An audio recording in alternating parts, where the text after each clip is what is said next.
welcome to Yo-Yo Talk. This is our 97th episode. We're getting close to 100. That should happen sometime this year. Got a few technical difficulties going on here. I don't really have my teleprompter working, so I may lose my place here in the show. May have to look down to see where I'm at on things. But I got a lot of good stuff tonight for you. I will say that this Saturday is June 6th. That is National Yo-Yo Day. I know that may be a controversial date because some people argue whether that's really Don Duncan Sr.'s birthday or not. I've seen different dates. The 9th, the 6th right now is considered traditionally National Yo-Yo Day, so I guess he is just going to be stuck with that birthday whether or not he likes it or not. I don't know if you guys are doing anything special on National Yo-Yo Day, but I am going to do an open water race and then play a little underwater hockey after that. And then if I have time and my shoulders aren't totally jammed up, I may actually throw a few yo-yos just to celebrate National Yo-Yo Day. But I would like for everybody to remember to go out and post something about National Yo-Yo Day on all of your different media that you have access to. That would be fantastic. And also, just a small favor, if you're posting stuff about National Yo-Yo Day, I would like you to say that you are a bandalorist, which means you're a yo-yo collector. The more we have out there saying the word bandalorist, the better it is for us to have a chance of getting it in the dictionaries as a real word. And the AIs, if you check the AIs now and you ask what a bandalorist is, we've reached that point where they'll say that it is a yo-yo collector.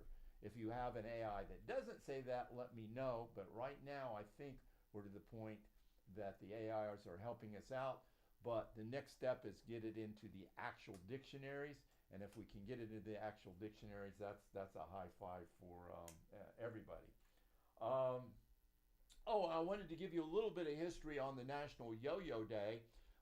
That was the concept of Dan Volk. Dan Volk was the guy that was, might want to say, the mentor for Tommy Smothers. He was in the Tommy Smothers Yo-Yo Man video. The guy that you see with him, that is Dan Volk. He worked for the Russell Yo-Yo Company for a couple of decades, and an excellent historian, bandalorist. We owe a lot of thanks for his efforts in making the National Yo-Yo Day. So thank you, Dan Volk. We're thinking of you for helping us with that. Just a reminder, we're going to be having our trivia contest at the end of the show. That's one of my favorite things to do. A lot of fun with that.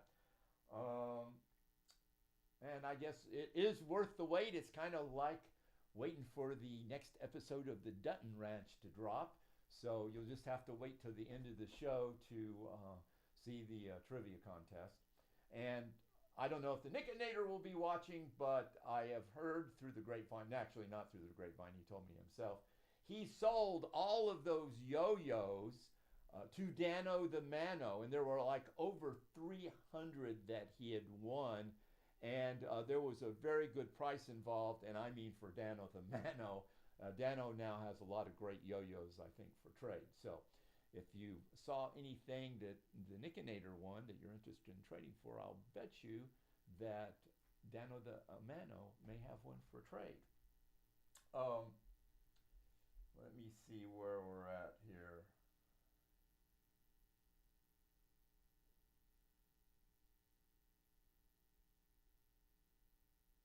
All right. Well, let me first see who we've got. Okay, so I see Valerie's in here, Hall of Famer, Canada Jack, Tim Crump. That's the son of Hall of Famer Stuart Crump. Are there any other check-ins there that we see? I got a yo, but I can't read the address there. Simcoe, it looks like, is in here. So we're starting to get people signing in. So I've already talked about June 6th, National Yo-Yo Day. I will say that we've got a busy month this month in June. We have the National Yo-Yo Championships at Westgate, I believe, is the hotel. Put the image up there of the Westgate. There's the hotel. That's where it was last year. It was a lot of fun. We had a blast there at the Westgate. I will tell you that I'm doing a lot at the show.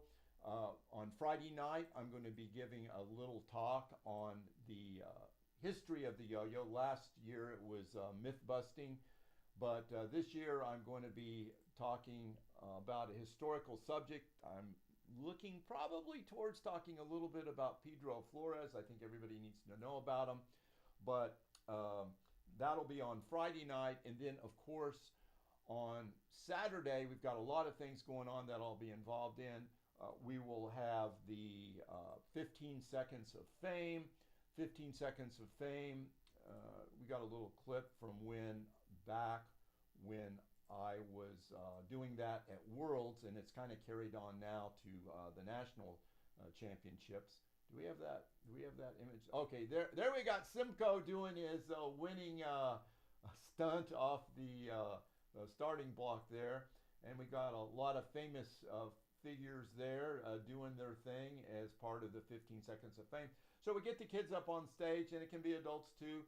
You got 15 seconds to do the best of something, and it's winner take all. The person that entertains the most, a hidden judge, is the person that will be our 15 Seconds of Fame champion, and there's some very nice prizes there. And then, of course, we have the trivia contest,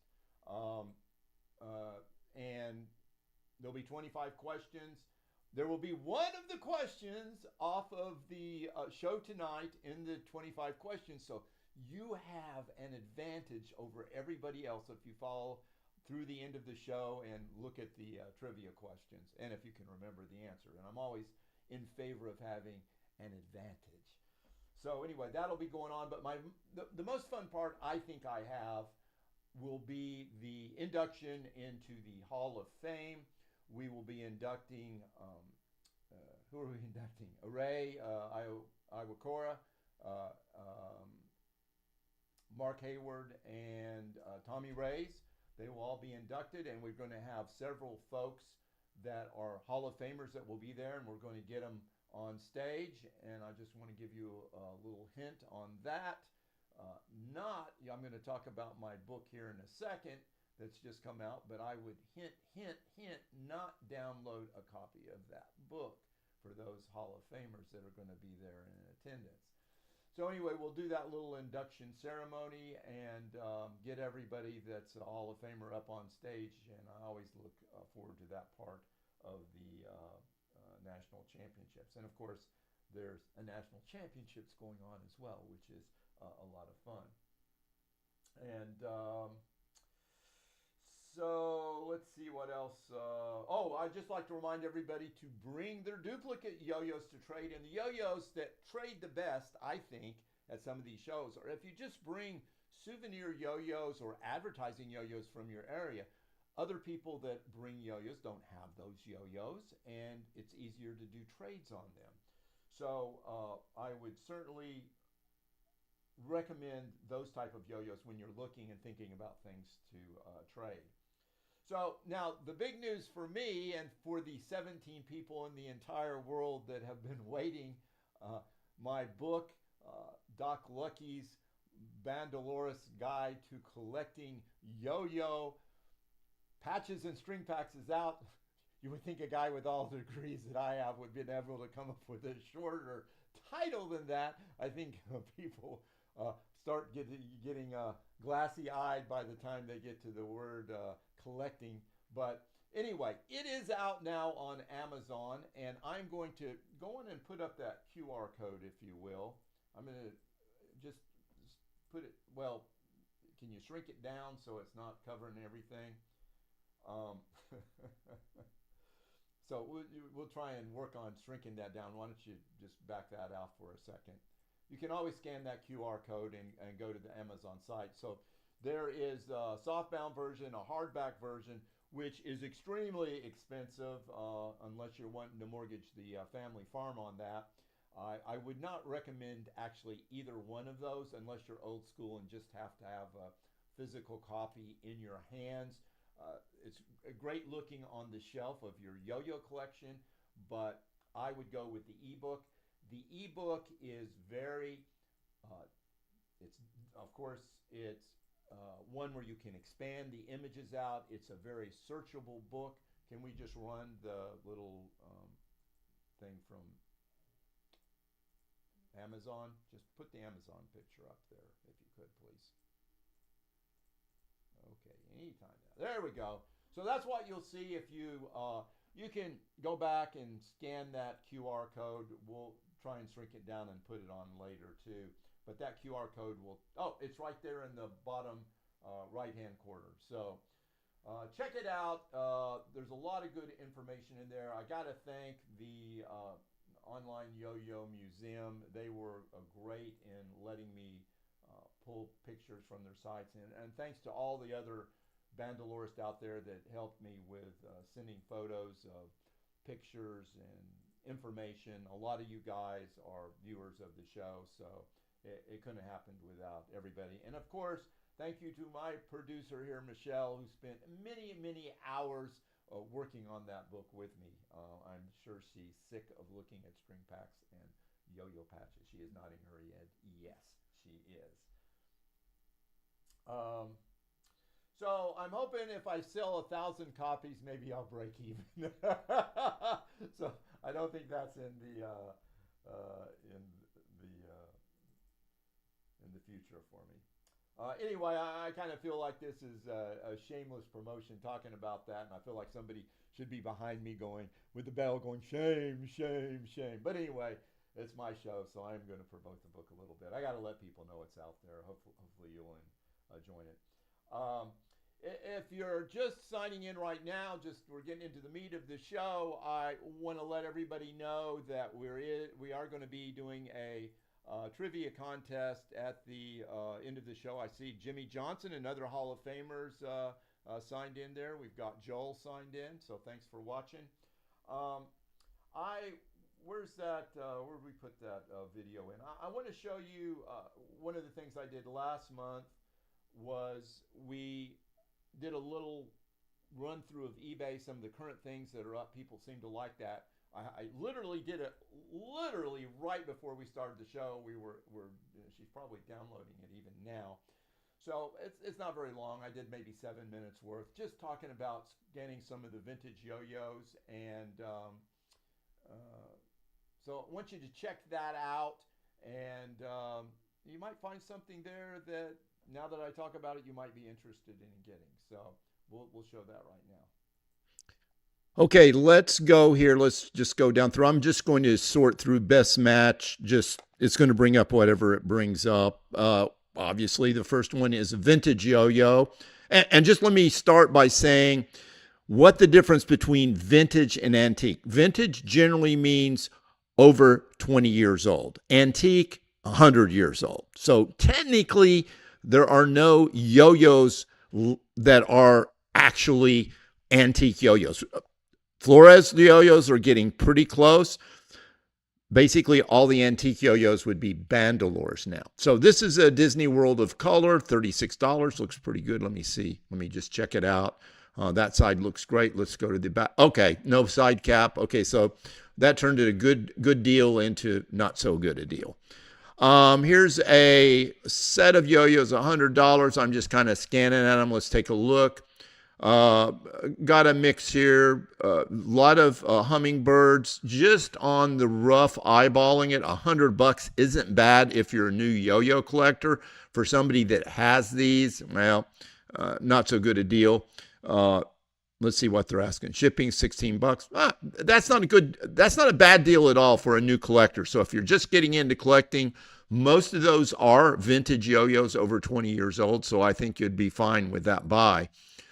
Here's a Disney World of Color. Again, we got to check those careful because, okay, this has got side caps and this is the big problem. See that edge there? Let me see if I can get to the edge. Well, where the plus sign is, you can see it's warped. These yo-yos are very prone in the old warehouses to heat melting. And it doesn't take much, because I had some in my attic do this, unfortunately. So I found out the hard way. But you got to be real careful with those World of Color yo-yos, because that would be a good price for one that's in good condition, not with melt on it. Oh, here's a nice one. The string pack Duncan Butterfly. $50. These are kind of hard to find, but I think there's a couple up on eBay right now.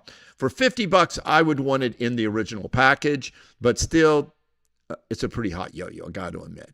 $60 for one woman, a little high. Here's one, rare vintage Duncan yo-yo. Well, I don't know how rare it is. Now, interestingly enough, there's a little story on this. This is the Reproduction jeweled yo-yo. You'll notice it says vintage. So technically, it wasn't vintage when it was made, but now, because this was released in '99, it is a vintage yo-yo. $50, a little high price. And you can thank me for the vintage on there, because Duncan did not have an example of their black jeweled yo-yo, and they wanted one of mine. I said, I'll let you have it so you can make this series, but you got to change it so you don't devalue the original yo-yos. So they added vintage onto that, and I've got the paperwork to prove it. Here's a nice Duncan, the three-face Mickey yo-yo. It looks like it's a pretty good card. I like these that have the bubble face. So it's a good card. It's unpunched, got a little, $60, I'd want it to be in mint condition, but that's an unpunched card. I would say $45, $50 would be reasonable for that. Rare vintage Duncan yo-yo. I'm not sure what that is. Let's look at that up close. Oh, that's a Duncan Butterfly. Yeah, this toy house did have Duncan Butterflies in the little poly bags like that with the header card. I think that's a little high for that yo-yo, just because it's in a poly bag. It's a little bit different packaging. You might pay as much as you would pay for a carded, which probably you're talking $30, $35, something like that. Let's scan down here. Nothing interesting there. Oh, here's a Kim toy. That's not bad. That's not $8 for delivery. Here's my rule of thumb: $4 to $6 for a loose yo-yo, $6 to $10 for a yo-yo on the card. If it starts getting out of that price range for the packaging, I think you're getting ripped off. So I like the Kim toy. It's not a bad price since they just reduced it. $25 I'd feel a lot more comfortable with. That's a nice looking card, and it's unpunched, so pretty good. I don't think I have one in my collection that good on the card. Might even consider that. Never can go wrong with an oh boy, but the price is a little high, I think, for that. That was a great seal. Yes, maybe. Flying Pandas, those are, I think, a little high. $70 for these. This is the Duncan Jr. yo-yo from the 60s. It's a junior, Imperial Junior. There was a series of these. $70 mint on card. Yes, loose. I don't think so. Here's another string pack butterfly. Another $50. Again, loose. $35, $40 is kind of where I'm thinking. I have to look it up in the book. I just came out with that. I have a price in there that the range, I'm not sure what they go for. $41 for these. That's a little high. These usually go for about $10, $12 each. And those are a little bit rugged too. So I'd do a pass on that. Nice Duncan tournament. This is a Flambo from the 70s. $30. Mint in package, yes. Loose, no, I would pass on that. Oh, no, there's the Kim toy again. Let's see what we got here. Bozo the Clown, that's a 10 yo-yo, I believe. That's on the card, maybe $15, $20. Okay, if you need a filler for a Duncan Jeweled, $15, you can't beat that. But it's pretty rugged. You would need to have that as a filler piece. Okay, now here's a nice big G Duncan. Let's see if we can see the seals. Yeah, $60 if it had a nice seal. That does not have a nice seal. $100 for a Goody Champion. At one time, that would have sold for $100 back around 2000. I don't think so today. It's not bad shape. Something to consider. Sidewinder, again, mint on card, yes, probably 50, 60 bucks. I'm not sure loose. I would probably pass on that. It's a little high for the Batman. Here's Mickey Mouse Club yo-yo. That's not too terribly bad if you can get it for 16 bucks with free delivery, even though the card is messed up. I think that's a halfway decent yo-yo. That's a festival yo-yo, early 70s. I remember actually buying that yo-yo when I was at Disney World when I went in the early 70s and threw it for a while. It's not, those festival butterflies weren't bad playing fixed axle yo-yos. Magic, Marxie yo-yo, $50. If it's mint on card, yes, maybe. E.T., little high. Oh, gotta love Mr. Potato Head, glow yo-yo. Man, 24 is a little high, but if I didn't have one, I'd probably pay it to get Mr. Potato Head. All right, that's probably enough for one day. Hope you enjoyed this little segment. I may do it again, but give me some feedback. I know last time everybody enjoyed going through, and hopefully you found some things there that you want to click on and buy.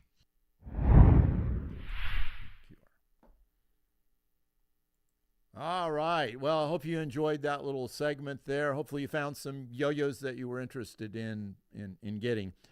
The wife and I just got back from a little trip. We've, pardon me. Oh, and thank you for noticing I was not talking into the microphone. Microphone was way out here in left field. I have a voice that carries, but apparently not that much. So hopefully there's better sound now. So anyway, we flew into Memphis. We went to Graceland to see where the king lived. And of course, what I wanted to find was a yo-yo. And if you've ever been to Graceland, you will realize that Graceland is a small 70s style house. It's the only, when you walk through, you got to think, when else in time other than the 70s would you have shag rug carpet on the walls and on the ceiling in the hallways? So anyway, brought me back to the 70s for sure. But so you've got Graceland, and then you've got this essentially an outdoor mall with a bunch of stores which all sold Elvis souvenirs. So you would think a fellow could find a Elvis yo-yo there, but no, I did not. I asked several of the employees there if they had ever seen an Elvis yo-yo, but it seemed like all of them had been hired in the last 3 months. So that's probably not good for Graceland, having that kind of hiring practice. But anyway, nobody knew of an Elvis yo-yo. Now, I will say that there is this, let me show you that one Elvis yo-yo. If you look at this one, this is sometimes pops up, these Elvis yo-yos. This is a tin yo-yo. This is not a licensed Elvis yo-yo. This is just a cutout that has been stuck on a cheap tin yo-yo. And they'll ask like $25, $30 for that yo-yo. It is not an Elvis yo-yo. I'm not sure there has ever been an Elvis yo-yo. But if any of you guys out there have an Elvis yo-yo that you know is a licensed Elvis yo-yo, I certainly would like to know about it. So anyway, we went from Memphis into Hot Springs, Arkansas. And if you're not familiar with Hot Springs, the town is part of the national park. They used to go there in the 30s, 40s, and 50s, and you'd get in these hot baths to heal what ails you type thing. And I did do the hot baths. And I got in one of those steam chambers too. I don't know if you remember those old metal ones where your head just sticks out and they wrap a towel around you and your body's in this steam thing. The only thing I remember is this James Bond movie where he locks the guy in, and it was a very slow, painful death, I'm sure, for the guy. And I was ready to get out. I had the wobbly legs and all that. But anyway, in Hot Springs, I didn't think I was going to find a yo-yo, but I happened to go into just a regular old souvenir shop, and I came up with this Smokey the Bear yo-yo that I did not have. So let's take a peek at that. And this is what I like about, there it is. this is a plastic butterfly-shaped yo-yo. I don't know how it plays. I don't even know if it's a fixed axle or not. But anyway, I've had some other Smokey the Bear yo-yos. So there's at least 3 of them out there. And this is why I like these souvenir type of yo-yos, because you can pick them up relatively cheap, and there's variations of them too. So can we get that Smokey? There we go. These are wooden Smokey the Bear yo-yos, and there's probably more out there, but you just add it to your collection, and you get that little dopamine rush when you find these things. It's not like crack cocaine, but you know, it's fun. It's fun finding these when you're out searching. So I encourage you all to do that, and these are great yo-yos to trade. I always say pick up 2. I couldn't with the Smokey the Bear yo-yo, last one they had in the store. So I felt good about that too. So I didn't think I was going to get anything else in Hot Springs, Arkansas, but as it turns out, we went to this place called the Tower, which is essentially a big tower on top. If you've ever been to Florida, they have the Citrus Tower, which used to look over miles and miles of orange groves, which is actually kind of boring after 15 seconds. But now the orange groves are gone, so I just think it looks over housing settlements. But this one actually looked over mountains and trees, and it was pretty interesting. And sure enough, they had a yo-yo which made my day. And that's the only reason I will ever remember that tower there, is that they had this yo-yo. And again, I was going to get 2, but this was the last one. So sorry about that, folks. Now, I will say a couple things about these engraved yo-yos. Laser engraved.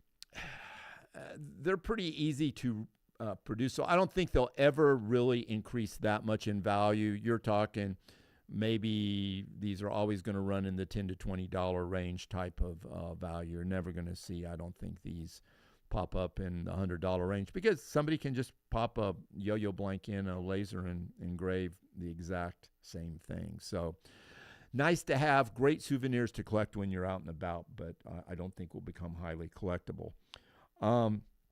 Now, I also picked up a couple more yo-yos when I was there. This one's most people that are serious collectors have. I will show you this here. This is a Bosco Bear yo-yo. This is a Duncan yo-yo, ad yo-yo from the 60s. It's hard to say because the lights are so bright, but it's actually got a pretty good seal. It was $10. And there is no such thing now on eBay as an under $10 video yo-yo, because the postage. So you're going to find that if you go out looking at garage sales and flea markets now, you can find yo-yos for under $10, and you're not going to find yo-yos under $10 on eBay. So that's kind of a paradigm shift in a way for yo-yo collecting, for ad yo-yos and souvenir yo-yos and low-end yo-yos, that you can find them and they're actually cheaper than eBay. The reason I like this was because most of them are marked 39 cents. They have that little ink stamp on, and this was 63 cents. So I thought that was a little unusual. And the guy in the store told me he didn't have any yo-yos, and I found this one, and so I had to buy it to prove him I was an expert Bandalorist yo-yo hunter. So he was impressed. And then I picked up a couple of these really cheesy plastic yo-yos. These aren't much to say anything about.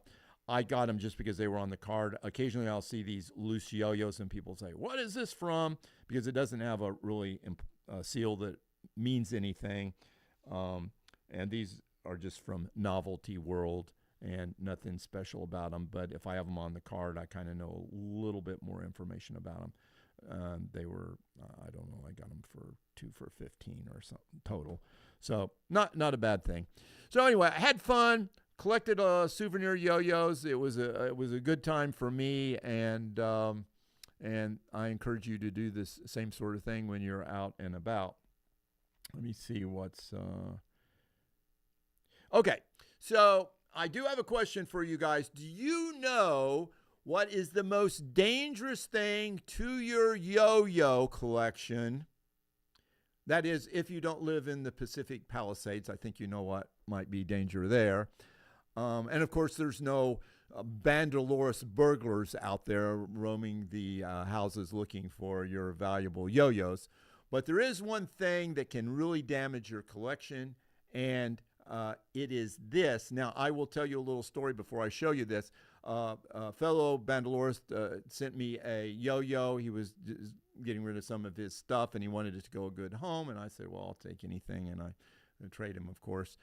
And when I opened the box, I said, oh, it was a Stuart Little yo-yo in the box. And I said, oh, this is different than my Stuart Little yo-yo. It's a different version. This one is yellow. So then I walk up, and here's the comparison. This is the one I have on display. And I'm going, yeah, it was originally, oh, wait a minute. My Stuart Little yo-yo that's been out, and many of you have been into my collection and been around. It's just sitting in the case there. It has really received enough sunlight. It is completely yellowed out the yellow. That is exactly the same box. If you flip it over, it has all the colors there, but the front side. So that is the danger of displaying your yo-yos, and especially your string packs where there's visible light. So you guys that have your yo-yo rooms where you don't have any windows, you are doing a good job preserving them. Me, I unfortunately have a lot of daylight. I have put up UV blocks on some of the windows, but it still fades this stuff. So you need to keep care on that, especially on the cards and the string packs. So heed that warning. Okay, well, it's about time for our trivia contest. So I want to just remind everybody how that goes. Sign in to the chat if you have not already. This will be 7 questions tonight. Some of them are difficult. Some of them are not so difficult. The first person to answer the question correctly, of course, is the winner. This is for fame and glory only. But as I mentioned before, one of these questions will be one of the 25 questions at the U.S. National Trivia Competition Championships. So you will have an unfair advantage there if you remember all of the answers to these that are being shown. So make sure you sign into chat. We'll give you a second here to do that, and we'll get going here in a second. So I guess we'll just get going right into the first question. This one is, what was the first year that the National Yo-Yo Championships in Chico, California produced a round patch for the event? Okay, they produced a lot of patches over the year, but what was the first year they made a round patch for the event? They made a lot of shield-shaped patches, and they did make several round patches, and they made them for a number of years. And since none of you have a copy of my book yet, it may be harder to remember, but once you have the book, you will remember that, or you'll be able to find it quite easily. Okay, we're already starting to get in some answers. 93. That would be a good guess because that was the first year of the National Yo-Yo Championships, the modern ones. And we're talking about the ones in Chico, California. Still not seeing the correct answer. That are popping around different dates. 94, nope, that's not it either. 89, nope. We are... Yes, I'm sorry. 94. 94 is the correct answer. Who answered that first? I'm sorry. I blasted right over that. Let's see. We're scrolling back here. Jimmy Johnson, yes, 94. 93 was the first year we had the Modern National Yo-Yo Championships in Chico, California. But 94, they came out with their first round patch, and then I think they went back to shield patches, and then a couple of years they had both a round patch and a shield patch, and then in later years they just went to some round patches. So anyway, that's in the book. All right, we'll move on. So we've got one for Jimmy Johnson, Hall of Famer there, and he was at, I think, the 94 championships. I know he was at 93. Okay, what is the name of this cartoon strip? This should be easy. Go for it. What is the name of this cartoon strip with the character demonstrating a yo-yo? He is demonstrating a yo-yo, a very famous cartoon strip. I think. I love this cartoon strip. And there was more than one series of these. Okay. Oh, Jody Rose. They jumped right in there. Calvin and Hobbes. Very good. Very good. Right off. So I knew that was going to go fast. So Calvin Hobbes is correct, and that would be Jody Crump, daughter of Hall of Famer Stuart Crump. Got that one right. Okay, so we got a tie going here. So the next one is what year did the yo-yo appear on the cover of this Time magazine? Time magazine cover, the yo-yo made it, but what year was it? Didn't really make it for being a yo-yo, kind of made it for another reason, using it as a metaphor for the dollar, and it had been used many, many times in the past because we seem to have problems with inflation continuously.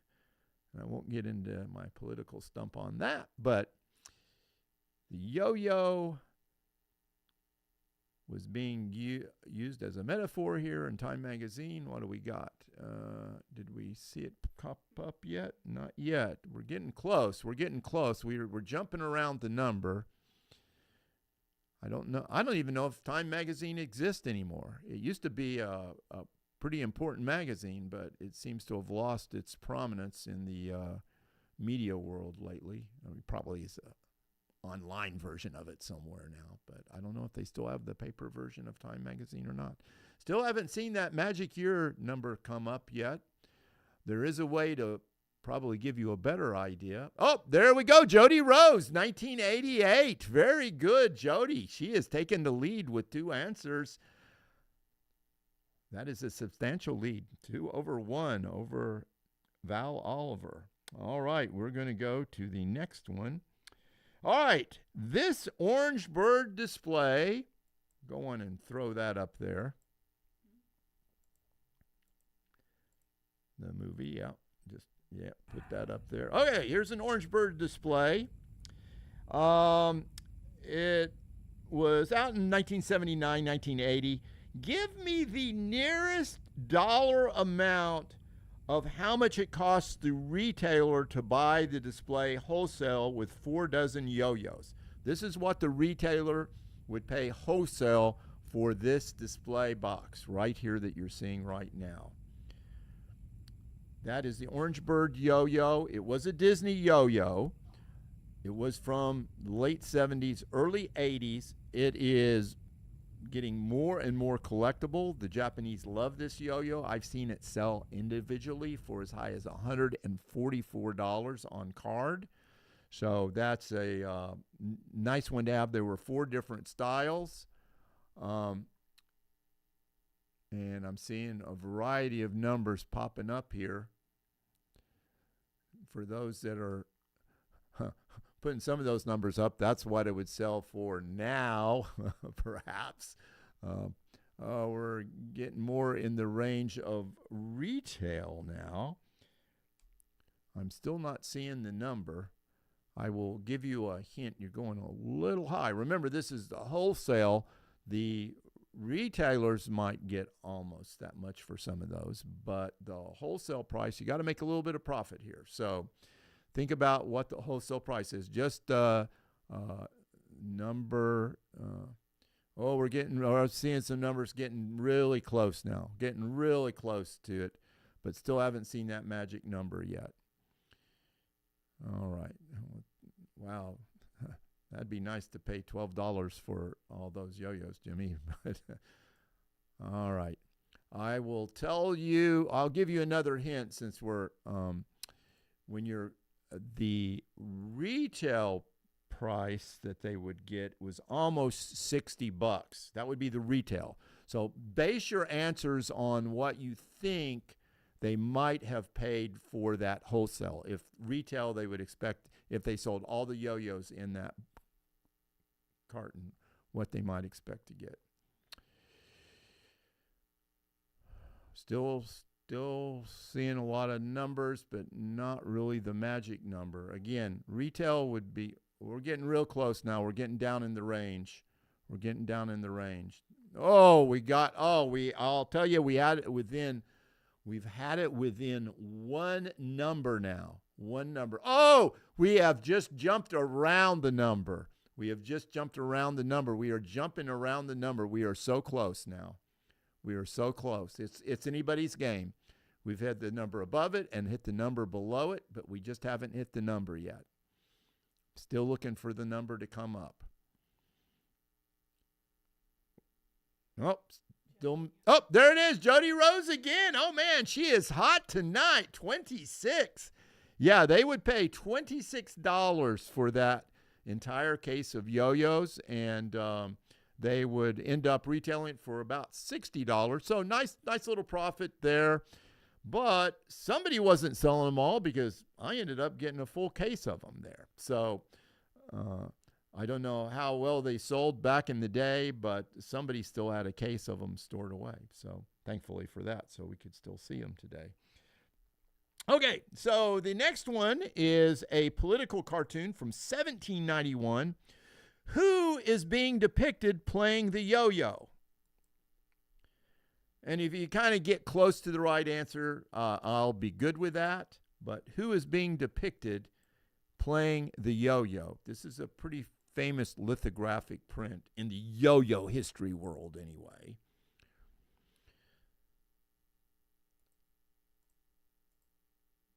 Who is this famous person? Okay, let's see. Gurgi. King George. You know what? I'm going to count King George because he did go on and become King George IV. In this picture, in this illustration, he was actually just the Prince of Wales at that time, but he went on to become King George IV. So King George is right, and that in the, you may recall, in the early 18th century, around 1791-92, there was a huge yo-yo craze in France, which spilled over into England, and it was the sophisticated elite royalties that tended to play these bandalores, now known as yo-yos. All right, let's see. The next question is, what is the yo-yo significance of this building nameplate? This is a metal nameplate that was on the building. Tell me what the significance of this is in the yo-yo world history. Why is that nameplate significant? You're going to have to stretch your mind on this one. You might recognize that name, Haven. Where have you seen that word Haven before?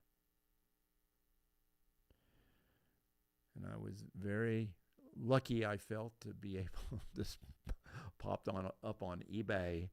I have no idea how they made the connection, but they did. And I gobbled it right up fairly cheap. I think I got it for $15 or $20.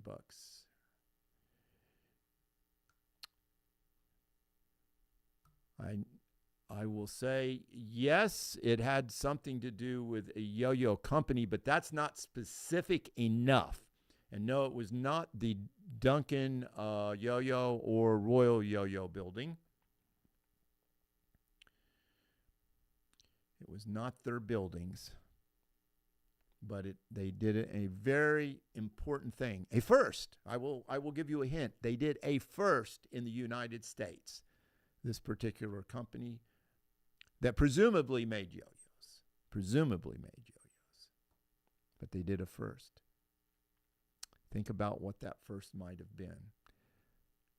And I will say, I guess I should say, in the world of bandalores, because this company was pre-Pedro Flores, pre-plastics. No, this was actually pre-plastics.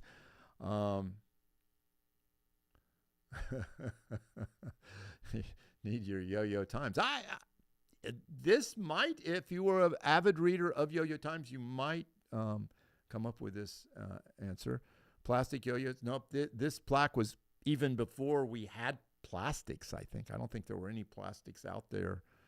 Perhaps, maybe first yo-yo made in the United States. No, that wasn't exactly it either. There were yo-yos around called bandalores, so I don't know. I don't actually know who made the first yo-yo in the United States. Could have been them. Could have been them. Nope, they did not make the cotton string, but that is a good guess. I will first stamping company. Good guess, but not quite where I'm looking. It is, I will have to say that it has to do with paperwork. I'll give you a hint. It has to do with paperwork, which we all love and all enjoy. They did something paperwork-wise that was the first in the United States. Silver yo-yo. Yeah, that's a good guess, too. Those are good guesses. Think paperwork. What kind of paperwork might they have done? A yo-yo book. Another good guess for paperwork, but not where I'm going with it. Not where I'm going with it. They filled out some forms. We're close. I can't say patent. Okay, I'll go with Jody on that one. They did print they submitted the first patent for a bandalore-like device. I think bandalores had been around. They had made some adjustments some way to the axle. And show them the patent. There's the patent. That's the company that did that. Don't know if they actually made the yo-yo or not. I suspect they did make bandalores, but whether they actually made that one or not, who knows? Who knows? Anyway, good job on that. Was that Jody again, did I say? Oh, my gosh. She is kicking butt tonight. Strong work, Jody. You're taking over the Nickinator's role. I'm going to tell him about you. He's got a challenger now. Okay, so we'll move on to the last question here. And this is a goodie. This will be a little bit tough. Now, if I tell you, if you have my book, you'd be able to thumb through it and find out really quick. But nobody has it yet. So here we go. Give me 2 soft drink companies that did yo-yo promotions with shield patches that were non-caffeinated drinks, and you have to be specific for one of the brands. So it's a 2-answer question. 2-answer question. Let's see who can get it. Remember, Duncan did a lot of promotions. They did Coca-Cola promotions. Oh, that's caffeinated, so it wouldn't be that. They did, that Bonomo's Turkish taffy. They did the horseshoe mints. Again, they love doing promotions for various food products and certainly a lot of different soft drinks. Okay, Coca-Cola has caffeine in it. Okay, I will say that we've got half of it right for Dano the Mano, but not the second half.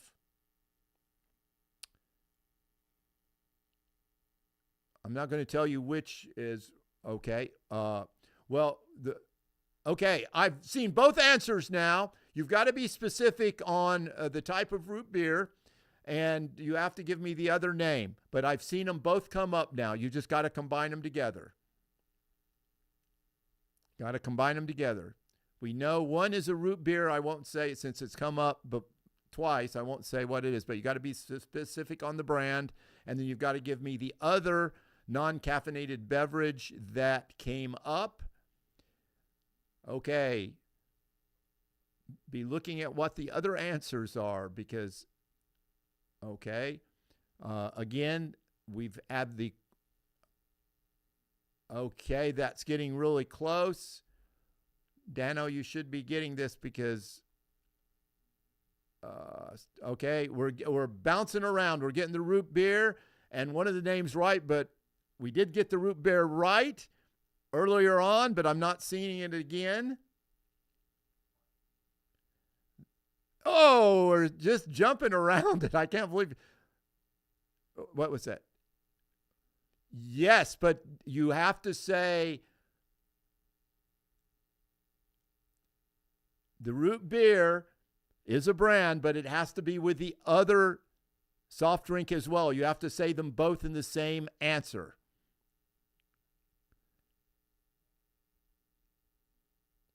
Okay. I've already indicated that Dano got one of them right when he answered. You might want to look at his original answer, but he didn't have the second one right.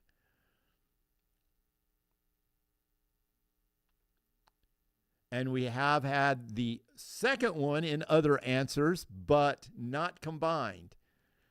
All right, you need to look. You're giving me different root beers. I would look back at what Dano said to give you a hint originally, and then try and put in the other non-caffeinated drink with that one.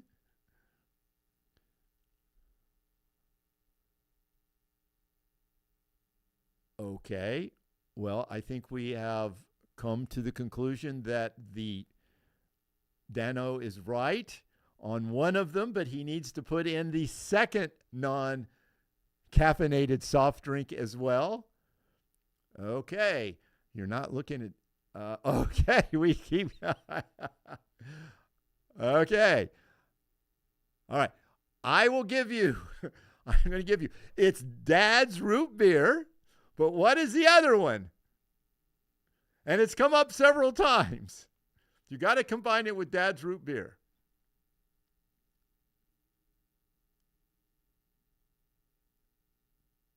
I'm waiting. Dad's root beer? No. I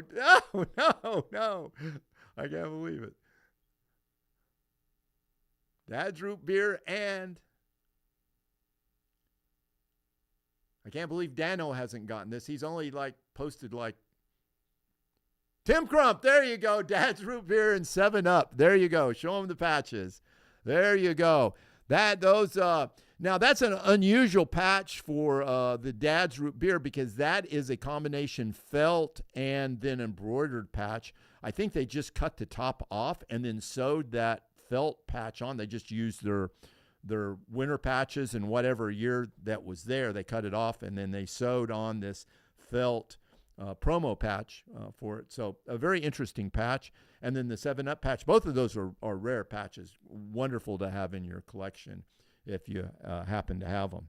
So anyway, that was a lot of fun, but I think Jody Rose was definitely our dominator. We're going to have to give her a nickname or something. I'm going to have to let the Nickinator know he's got a challenger out there. You did really great. So one of those questions will be on the trivia contest for Nationals, so I hope I see you all there. That's pretty much all I have for tonight. I am going to be taking July and August off from Yo-Yo Talk. I've got a lot of travels. I'm just getting back from Nationals and then heading right out again, so I'm just not going to be able to do the shows in July and August. So the next show will be the first Thursday of September, which is the 3rd. We will start the process of Hall of Fame nominations then in September. And I want to wish everybody a happy National Yo-Yo Day on Saturday. And don't forget to check out the Bandalorist Guide to Patches and String Packs. So, as always, you can never have too many yo-yos. This is Doc Lucky signing off until I see you at Nationals.